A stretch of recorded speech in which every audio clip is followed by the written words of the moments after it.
హరే కృష్ణ ఓం నమ శివాయ. అందరికీ నమస్కారం అండి. ఈరోజు నేను మామిడి తోటకు వచ్చాను. ఇక్కడ మామిడి పండ్లు అండి ఈ సీజన్లో చాలా తక్కువ వచ్చాయంట. ఇంకా ఇవి మాగలేదండి, చెట్టు కింద మాగలేదు. ఇంకా సైజ్ కొంచెం తక్కువ ఉన్నాయంట, వీళ్ళు కట్ చేయలేదు ఇంకా. ఇక్కడైతే బెనీషాలు ఉన్నాయండి, బెనీషా, సింధూరాలు, తర్వాత బెంగళూరు మామిడి పండ్లు చాలా ఉన్నాయి.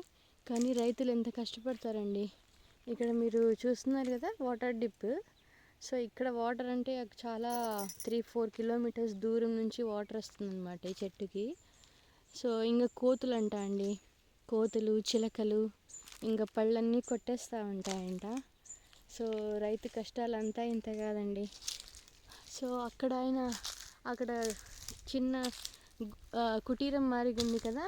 సో ఎప్పుడన్నా కోతులు వస్తే అక్కడ వచ్చి వాననక ఎండనక అక్కడ కూర్చొని దానిని చెట్లను సంరక్షిస్తూ ఉంటారు. సో చూడండి, చెట్టు మీద మ్యాంగో మన చేతిలోకి రావాలంటే ఇన్ని కష్టాలు పడాలి వాళ్ళు.